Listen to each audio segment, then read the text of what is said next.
14년도에 이제 시험 보고 뭐 여러분들처럼 이제 이렇게 기본반 들어와서 이제 최종 14년도에 땄죠. 그러니까 시작은 훨씬 일찍 시작했죠. 저도 2년 반 공부했어요. 2년 반. 기술사 2년 반 공부했고, 그다음 그 전에 이제 감리사를 2년 반 공부해서 감리사를 먼저 따고, 그다음 이제 기술사를 따고 그래서 5년 공부했죠. 결론적으로 말하면 이제 여러분들 이제 시작인 거죠. 이제 처음 시작인 거고, 어쨌든 간에 여러 군데서 얘기를 듣고 또 나도 주변에 어떤 뭐 기존에 이제 가지고 계신 기술사를 따신 분들을 뭐 통해 듣거나 해서 기술사에 대한 이제 생각을 가지고 계시다가 이제 여기 입과를 했을 거라고 생각을 해요. 기본적으로 이제 서티를 따겠다라는 생각을 가지고 입과를 하신 거기 때문에 제가 딱 시작하는 게 이제 첫 주니까 저도 뭐 난감했고, 그 당시에 처음 시작할 때는 되게 어려움도 많았고, 그렇지만 어차피 다 이겨내져요.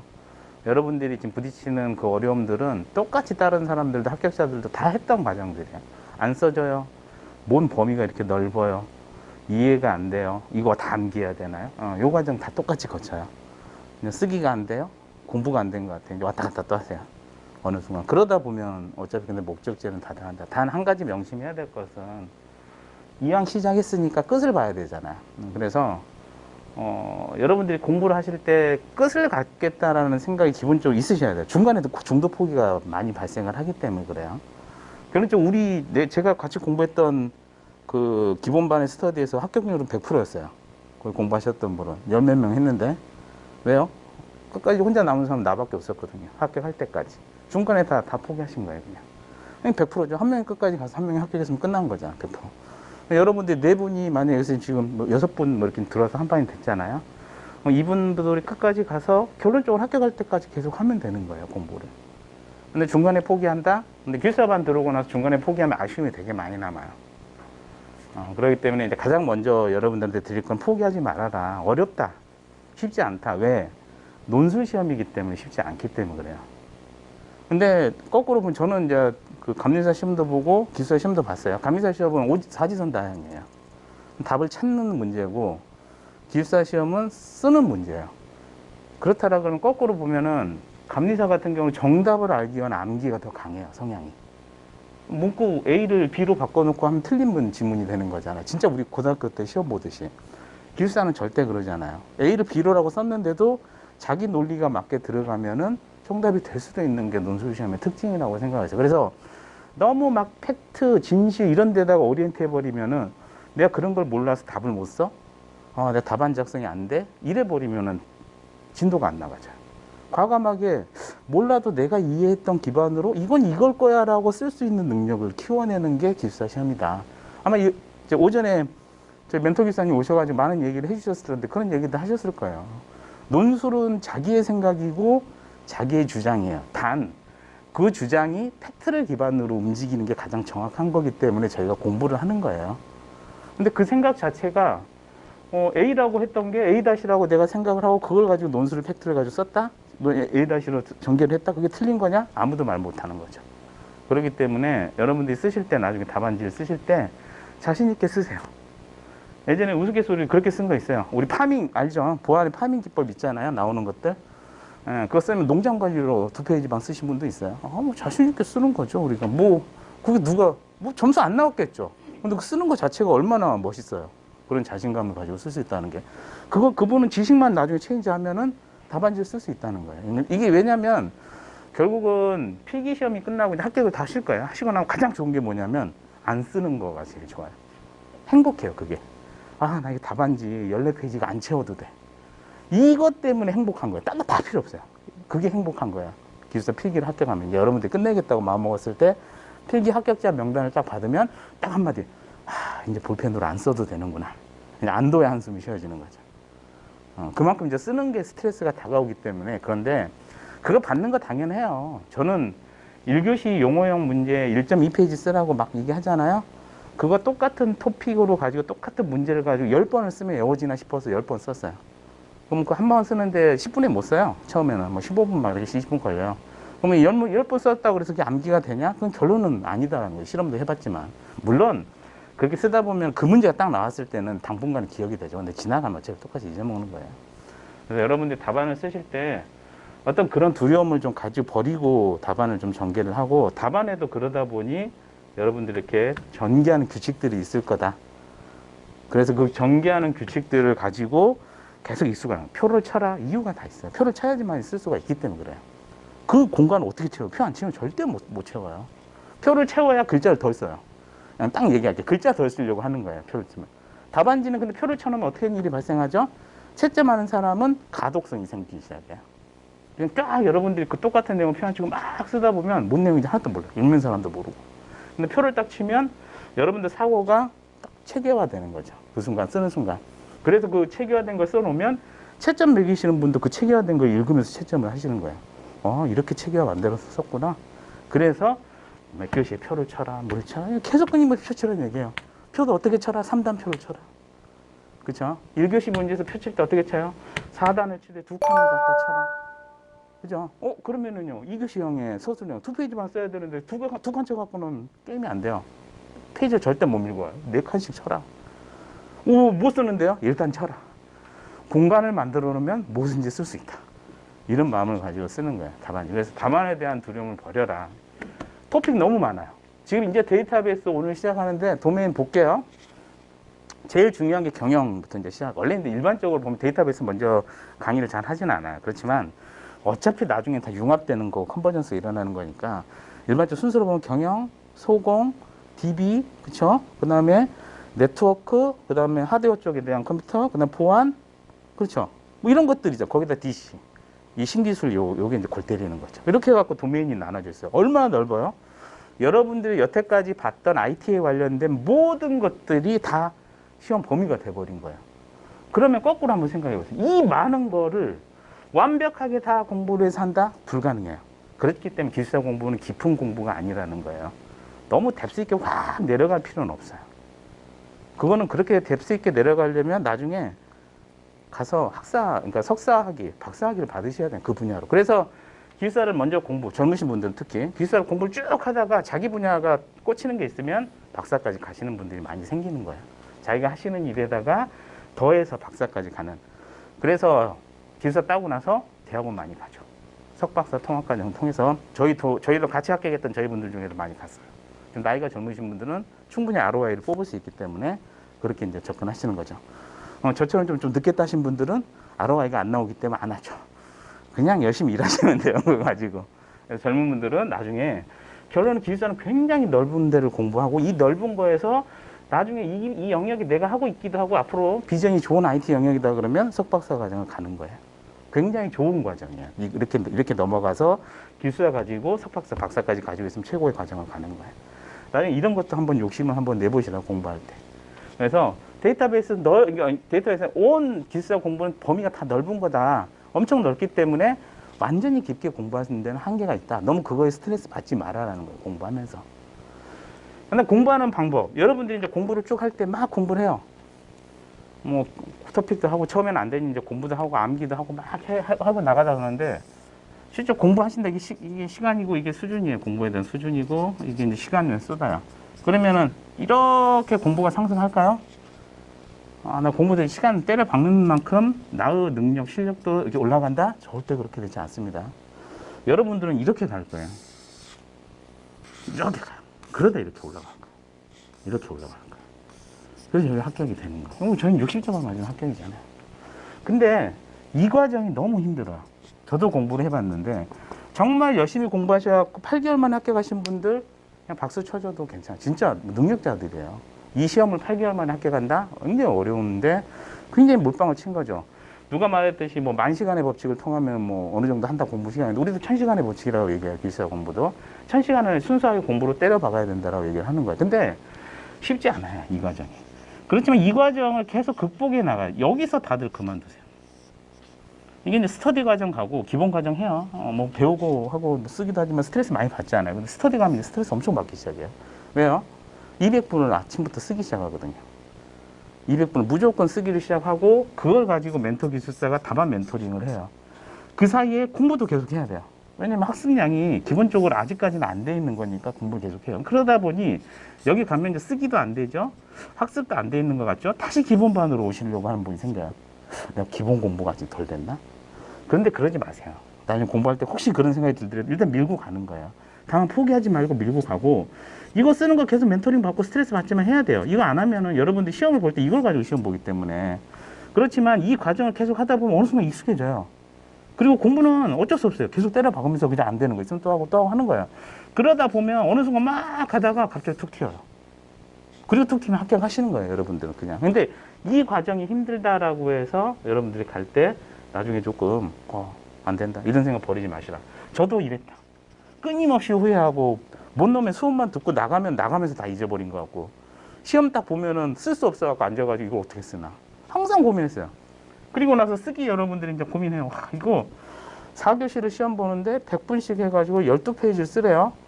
문제지 한 장, 답안지 한 권 줘요. 그죠? 희한한 시험이에요. 그리고 볼펜 줘요. 자하고. 그건 IT 시험에서 이런 시험이 다 있어요. 그리고 기술사 시험 다 똑같아요. 뭐 우리가 말하는 토목기술사, 건축기술사, 여러분들이 뭐 건축 구조기술 이런 거 같이 봐요.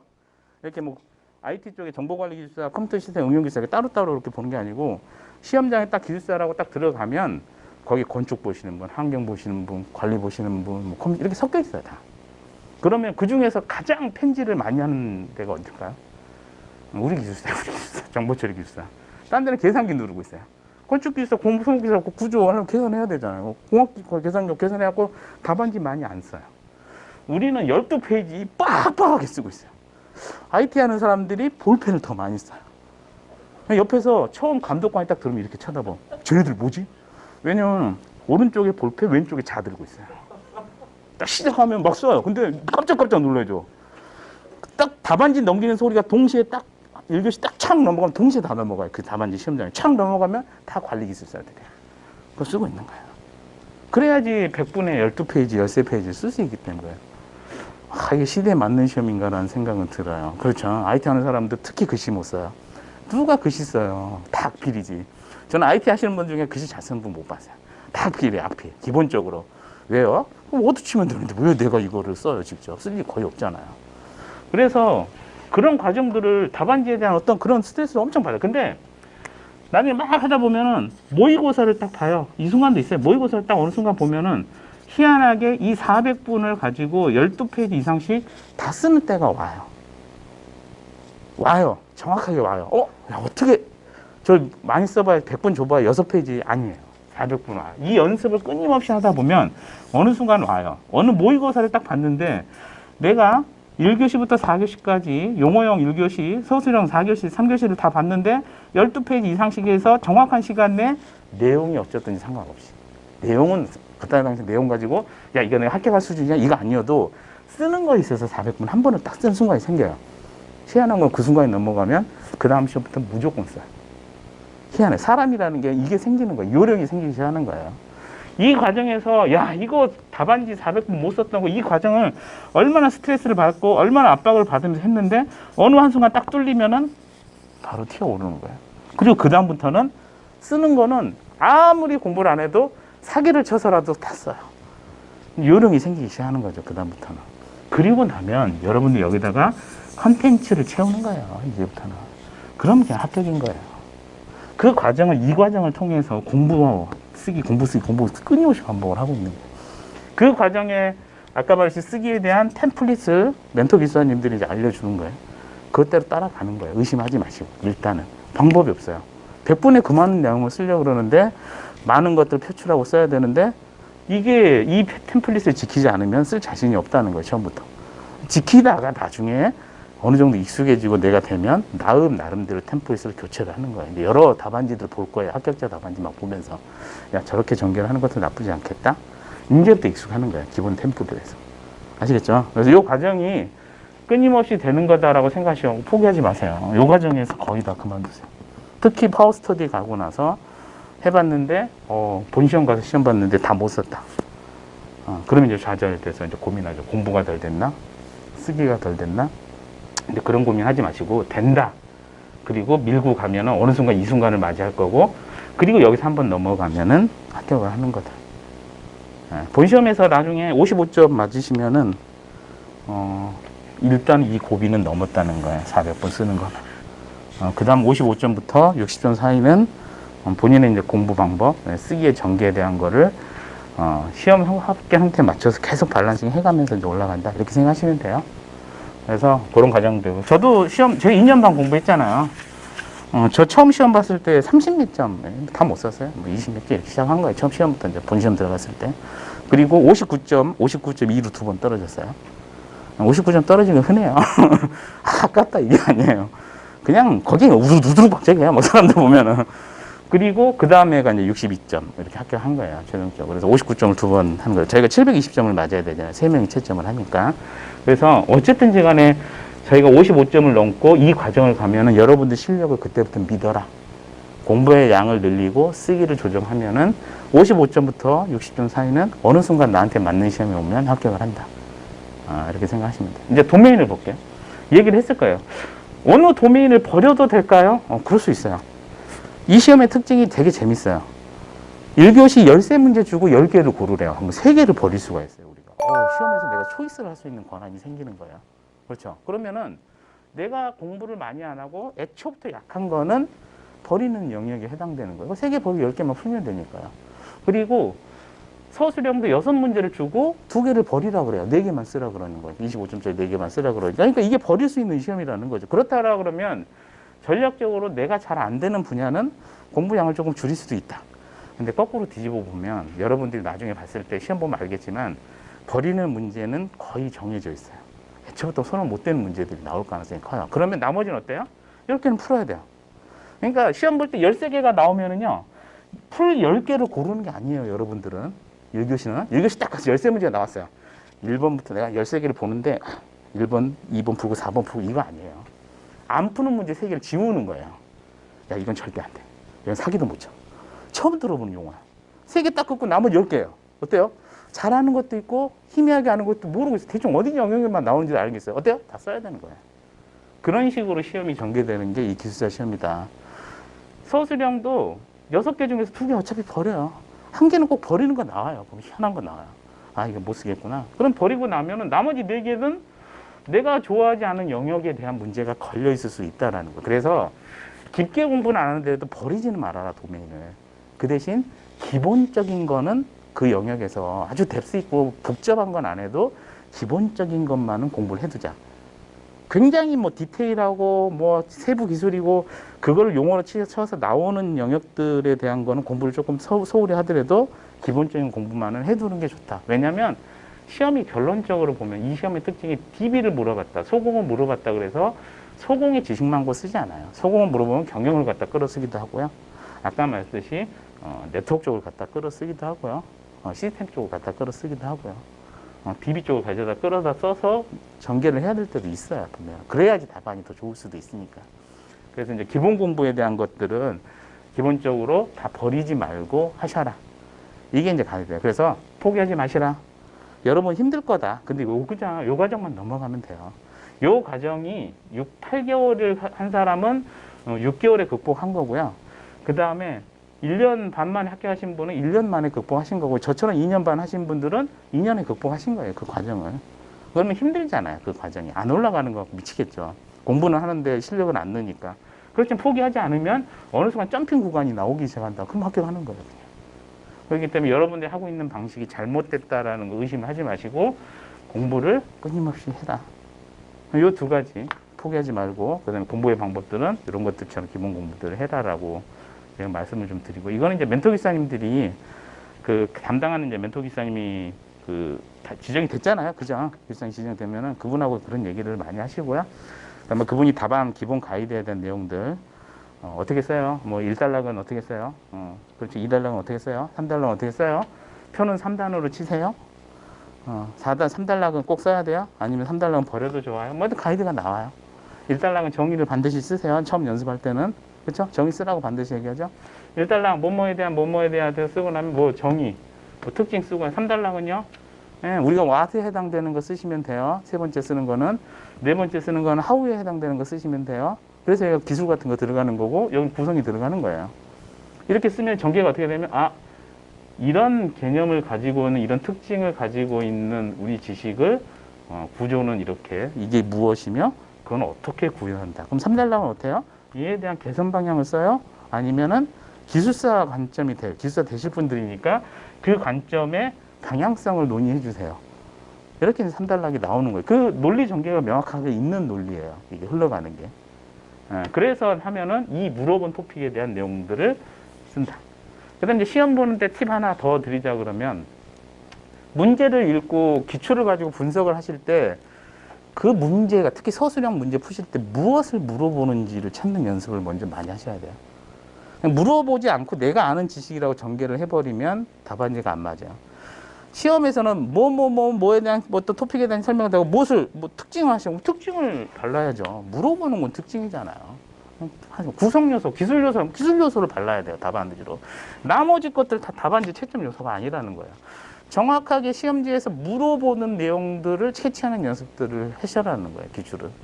그리고 여러분들 이제 토픽 막 나오면, 지금 토픽 몇 개, 기수사님 그런 얘기 안 하시죠? 기본 토픽 뭐 600개 뭐 이런 얘기 나오시죠? 400개? 아직 안 나왔죠? 예. 한 1300개 정도 될 거예요. 1200, 1300 뭐 이렇게 될 거예요. 제가 할 때는 한 1000개 좀 안 됐어요. 늘죠? 계속 늘어요. 그럼 내년에 공부하시는 분 더 늘겠죠? 신기술이 계속 쏟아지는데. 그래서 토픽은 1300개 막 이렇게 나올 거예요. 그 토픽은 어디서, 야, 저런 시험 범위에 해당되는 토픽은 도대체 어디서 나오지? 기출에 나왔던 거예요, 다. 그 기출에 나온 게 계속 방향성, 문제만 바뀌면서 나오는 거예요. 솔직히 서술이 기출에서 나왔던 문제라고 해서 모든 사람이 다 풀 수 있는 건 아니잖아요, 서술 문제가. 그래서 그 토픽이라는 개념은 다 기출에서 나온 거다. 기출 이꼬로 시험 범위가 해당되는 거다. 아시겠죠? 문제 그렇게 우리가 공부해야 될 범위를 볼 땐 그렇게 보시면 돼요. DB 쪽 잠깐 이제 들어갈게요. 데이터베이스는 여러분들 아시다시피 이거 1년짜리 학부에서 우리 공부하면 1년 이렇게 공부하는 학부예요. 그렇죠? 감리사에서는 이거 어떻게 하죠? 10시간, 아니 14시간 공부해요. 거기도 25문제가 포진되어 있는 거기 때문에 포션이 적지 않아요. 기술사 시험에서는 5시간에 끝내요. 굉장하죠? 엄청난 일이에요. 엄청난 일이 지금 벌어지고 있어요. 데이터베이스 영역이 생각보다 시험이 많이 나오지는 않아요. 근데 뭐 소공이나 이런 건 10시간씩 하잖아요. 그래도 2주씩. 근데 DB가 좀 적은 이유가 시험이 생각보다 기출 자체가 많이 되지 않은 영역인 것도 있고, 그렇지만 제가 아까 말씀드렸듯이 정보관리 쪽을 특히 하시는 분들은 그런다고 버릴 수는 없다. 절대로 안 된다. 얘가 기본적으로 걸 알아야지만이 시험에서 반드시 승부를 볼 수 있는 부분들이 생길 거다. 그래서 5시간 만에 저희는 그냥 갈 거예요. 그러다 보니 굉장히 기본적인 내용만 하고 여러분들이 스터디에 가서 조금 더 뎁스 있고 좀 더 들어가는 내용들은 공부할 거예요. 다만 원래 DB 영역은 이 부분이 더 들어가 있어야 돼요. 연관성, 우리가 마이닝 쪽이 더 시트에 들어가 있어야 되는데, 마이닝이 굉장히 기본적인 마이닝만 설명해요. 그러면 우리 데이터베이스 분석 마이닝이 DB 쪽 영역에서 중요한 거 아닌가요? 중요하죠. 어디서 공부해요? DC에서 공부를 하는 거예요. 신기술 쪽에서 공부가 되기 때문에 여기서는 빼진 거예요. 당연히 여기 보면은 나중에 신기술 가면 여기 난리가 아니에요. AI부터 시작해서 마이닝, 무슨 분석 기법, 알고리즘 완전 몰아서 거기가 다 있는 거예요. 그거 다 신기술에서 공부를 하실 거예요. 다만 데이터베이스에서는 마이닝이란 무엇인가 정도 하고, 가장 마이닝에서 기본적인 연관 분석에 대한 내용들을 살짝 그냥 터치하고 가는 거예요. 그런 식으로 터치하는 영역들을 줄였기 때문에 이제 5시간이 가는 거예요. 나머지 것들, 특히 NoSQLDB 뭐 이런 거 나오는 것들은, 대용량 데이터베이스 이런 거 나오는 건 다 신기술 쪽에서 공부할 거다. 그래서 신기술이 이제 골 때리는 거죠. 거기에 다 들어가 있어요. 요즘 나오는 것들은 또 도피. 그렇게 이제 생각을 하고 가시면 돼요. 그래서 전체적으로 데이터베이스에 대한 어떤 기본적인 내용, 이거 데이터가 뭐냐? 그냥 쑥 지나갈 거예요. 그럼 데이터가 뭐냐? 그걸 모아놓은 데이터베이스는 뭐냐? 그럼 그 데이터베이스를 관리하는 시스템은 뭐냐? 우리 알고 있죠? DBMS라고. DBMS는 뭐냐? 그럼 이런 이론 구조를 가지고 했을 때 이론이 기반이 되는 독립성과 3레벨 아키텍처에 대한 내용들을 해요. DA와 DBA가 뜬금없이 나왔어요. 이게 왜 갑자기 여기 토픽이 나왔죠? 기출이겠죠. 기출에 나왔던 거, 역할에 대한 문제가 나왔기 때문에 DA와 DBA에 대한 역할 한번 분리 한번 해보자. 이런 역할 문제들이 가끔씩 나오거든요. 소공에서. 그래서 그런 얘기도 나오는 거고요. 설계는 여기서부터 정교화까지예요. DB에서 가장 어려운 영역은 뭐냐면요. 시험에 나왔을 때 정교화가 가장 어려운 영역이에요. 정교화가 만약에 서술형으로 나왔다라 그러면 고민하셔야 돼요. 잡고 풀 건가 말 건가. 왜요? 진짜 비즈니스를 주고 진짜 정교화를 하라고 나와버려요. 서술이기 때문에. 근데 어려워요. 이런 문제. 만약에 정교화가 용어로 나왔다면 푸셔야죠. 그렇죠? 용어는 풀어야 돼요. 근데 서술은 만약에 뭐 비즈니스 규칙을 주고 테이블을, 그러니까 정교화가 되지 않은 테이블 하나 딱 주고 얘를 정교화하세요라고 나오면 고민하셔야 되는 거예요. 많이 보던 거네? 해봐야지. 망할 수가 있어요. 왜요? 저희들 시험 정해진 시간 안에 풀어야 되잖아요. 25분에 이거 풀어야 돼요. 시간 안에 못 나갈 가능성이 커서 그래요. 그래봐야 25점이에요. 그렇잖아요. 그리고 정규화 문제 잘못하면 어떻게 돼요? 정답이 있는 문제잖아요. 답이 있어요. 근데 답하고 내 답이 틀렸어요. 그냥 부서지는 거예요. 위험성이 크다는 거예요. 정답이 있는 문제들 같은 경우 어렵다. 그래서 DB에서 가장 어려운 부분은 정규화 부분이다. 나머지 것들은 기본적인 내용이기 때문에 기본 얘네들에 대해서 알면 얘네들은 다 용어형으로 나올 가능성이 있는 문제들이라는 거예요.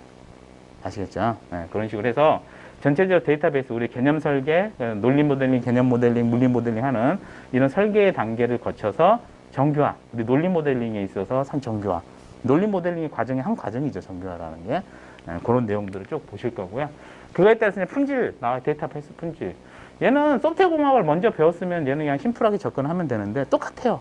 어디든지 품질하면요, 우리가 알고 있는 그 대명의 PDCA 사이클 생각하는 거예요. 플랜하고 두하고 체크하고 액트하는 거예요. 그 이상을 벗어나지 않아요. 어디 품질, 뭐 우리가 보면 시스템 쪽에 무슨 품질 똑같아요. 그걸로 전개해도 똑같다는 거예요. 결론은 이제 그런 식으로 융합이 되는 거기 때문에. 그래서 데이터 품질은 PDCA를 가지고 한다. 그렇지만 데이터 관점에서 봤을 때 DQM이라는 품질 모델이 있는 거고요. 모형이 있는 거고요. 마스터 데이터 매니지먼트라 그래서 우리가 말하는 기본 정보, 그러니까 마스터 정보에 대한 관리 체계 이런 것들이 있다. 이렇게 보시면 되고요. 그래서 이런 품질과 관리가 나오고 더해서 이제 SQL에 관련된 내용들, 튜닝에 관련된 내용들 역시 얘네들에 관련된 문제도 용어용어로 나올 가능성이 큰 것들이죠. 다.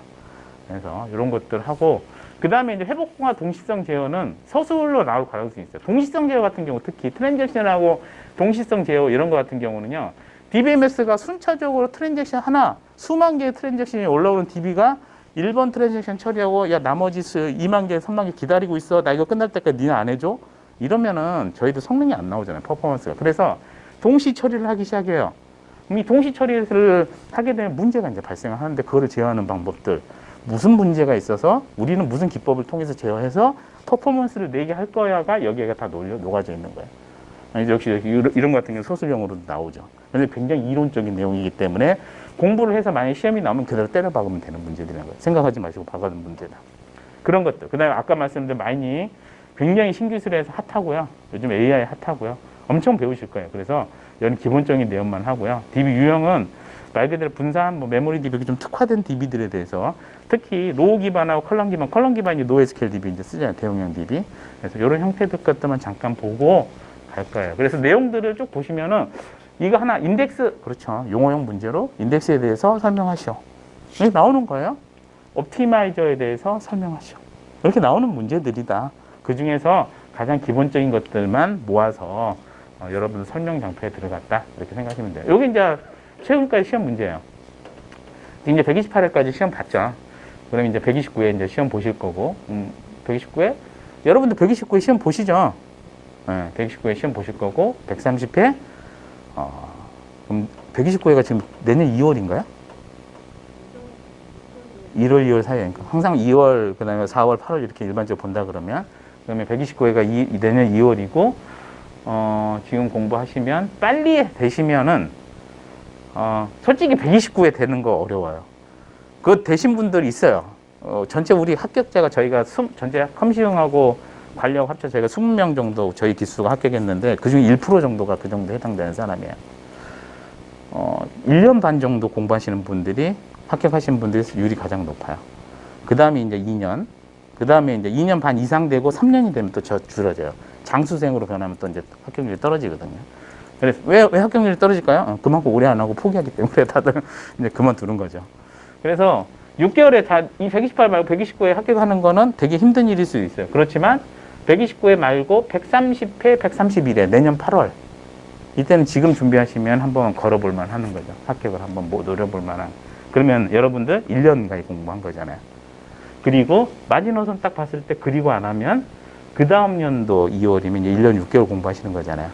제일 합격하기 좋은 때, 합격률도 가장 높을 때, 공부 진짜 열심히 하면 1년 6개월 합격했을 때 가장 좋을 때.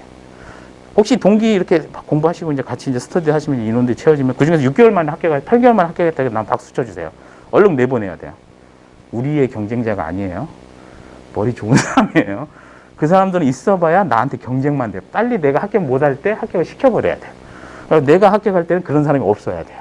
그래서 내가 합격할 확률이 높아야죠. 메이저리그 이론들은 내보내야 돼요. 저희는 마이너리그예요, 마이너리그. 마이너리그는 열심히 해서 1년 반, 2년 사이 시험을 치는 거예요. 6개월 합격자들 내보내고. 그래서 내년 그렇게 좀 전체 해갖고 내가 이 정도에서는 최종 좀 합격을 노려보겠다. 라고 하시는 거예요. 본 시험은 계속 보시는 거고요. 예, 그렇게 진행하시면 되고. 그래서 내용 이렇게 나왔어요. 관리 문제 나오고, 이게 DB가 생각보다 많이 나오진 않는데, 어느 순간 갑자기 DB가 몰려 나올 때 있어요. 왜요? 출제원이 DB 교수님이 들어가 버리시면 DB 나오는 거예요. 근데 생각보다 많이 나오진 않는데, 근데 내용들 보면은 다들 그런 내용들이에요. 그래서 아마 나중에 그 멘토 기사님이 이거 데이터 기출문제 이렇게 해가지고 엑셀로 된 거 검색해 보는 거 줄 거예요. 토픽 기준으로 검색해주는 엑셀 줄 거거든요.